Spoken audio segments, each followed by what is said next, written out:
ರೇಣುಕಾ ಸ್ವಾಮಿ ವಿಚಾರಕ್ಕೆ ಸಂಬಂಧಪಟ್ಟಂತೆ ನಾವು ಅನೇಕ ವಿಚಾರಗಳನ್ನು ಪ್ರಸ್ತಾಪ ಮಾಡ್ತಾ ಇದ್ದೀವಿ. ಮರಣೋತ್ತರ ಪರೀಕ್ಷೆಗೆ ಸಂಬಂಧಪಟ್ಟಂತೆ ಈಗ ಮಾಹಿತಿಯನ್ನು ನೋಡ್ತಾ ಹೋಗೋಣ. ಕೊಡಬಾರದಷ್ಟು ಚಿತ್ರ ಹಿಂಸೆಯನ್ನ ಕೊಟ್ಟು ಕೊಂದು ಮುಗಿಸಿರೋದು ಗೊತ್ತಾಗಿದೆ. ಮರ್ಮಾಂಗದ ಮೇಲೆ ಹಲ್ಲೆ ಮಾಡಿರೋದು ಮರಣೋತ್ತರ ಪರೀಕ್ಷೆಯಲ್ಲೂ ಕೂಡ ದೃಢಪಡ್ತಾ ಇದೆ. ಪಬ್ಲಿಕ್ ಟಿವಿ ಬಿಚ್ಚಿಡ್ತಾ ಇದೆ ಮರಣೋತ್ತರ ಪರೀಕ್ಷೆಯ ಡೀಟೇಲ್ಸ್. ಕೊಡಬಾರದಷ್ಟು ಚಿತ್ರಹಿಂಸೆ ನರಳಿಸಿ ಆತನನ್ನ ಸಾಯಿಸಿರೋದು ಗೊತ್ತಾಗ್ತಾ ಇದೆ. ಅದರ ಒಂದಷ್ಟು ಸೂಚನೆಗಳು ಮರಣೋತ್ತರ ಪರೀಕ್ಷೆಯಲ್ಲಿ ಪ್ರಾಥಮಿಕವಾಗಿ ಸಿಗ್ತಾ ಇದೆ.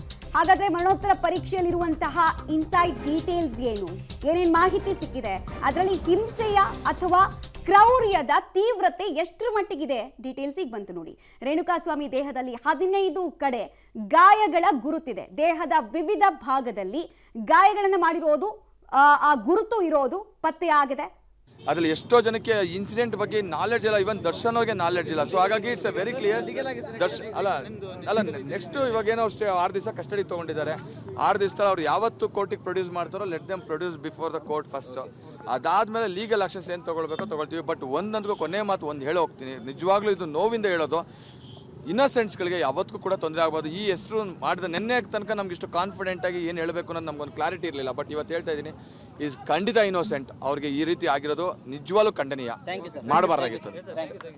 ಓಕೆ, ವಕೀಲರು ಮಾತನಾಡ್ತಾ ಹೇಳ್ತಾ ಇದ್ರು, ಯಾವ ದೃಷ್ಟಿಯಲ್ಲಿ ಅವರು ಹೀಸ್ ವೆರಿ ಇನ್ನೋಸೆಂಟ್ ಅಂತ ಹೇಳ್ತಾರೆ ಅಂತ ನನಗೆ ಗೊತ್ತಿಲ್ಲ. ಈಗ ನಮಗೆ ಸಿಕ್ಕಿರ್ತಕ್ಕಂಥ ಮಾಹಿತಿಯ ಪ್ರಕಾರ ಏನು ಹಲ್ಲೆ ಆಯಿತು, ಹಲ್ಲೆಯ ಸಂದರ್ಭದಲ್ಲೇ ದರ್ಶನ್ ಅಲ್ಲಿದ್ದರು, ಪವಿತ್ರ ಗೌಡ ಅಲ್ಲಿದ್ದರು, ಖುದ್ದು ದರ್ಶನ್ ಅವರು ಹಲ್ಲೆ ಮಾಡಿದ್ರು. ಓಕೆ, ಅವ್ರು ಕೊಲೆ ಮಾಡಿಲ್ಲದೆ ಇರಬಹುದು, ನನಗೆ ಗೊತ್ತಿಲ್ಲ. ಬಟ್ ಅವರು ಹಲ್ಲೆ ಮಾಡಿ ಅಲ್ಲಿಂದ ತೆರಳಿದ ಮೇಲೆ ಆತನ ಕೊಲೆಯಾಗಿದೆ ಅಂತಂದರೆ how can we say that he's innocent? ನನಗೆ ಅದು ಅರ್ಥ ಆಗ್ತಾ ಇಲ್ಲ. ಒಬ್ಬರು ಲಾಯರ್ ಈ ರೀತಿ ಹೇಳ್ತಾರೆ ಅಂದರೆ ಅದನ್ನು ಖಂಡಿತವಾಗಿ ಕೋರ್ಟ್ನಲ್ಲೂ ಕೂಡ ವಾದ ಮಾಡ್ತಾರೆ.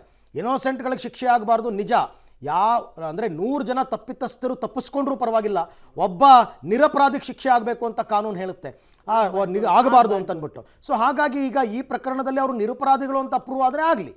ಬಟ್ ಅದನ್ನೇ ನಾನು ಉಮೇಶ್ ಅವ್ರ ಜೊತೆನಲ್ಲಿ ಮಾತನಾಡ್ತಾ ಇದ್ದೀನಿ, ಇಂಥ ಪ್ರಕರಣಗಳಲ್ಲಿ ಸಾಕ್ಷಿಗಳನ್ನು ಯಾವ ರೀತಿ ಕಲೆ ಹಾಕ್ತಾರೆ ಅಂತಕ್ಕಂಥದ್ದು.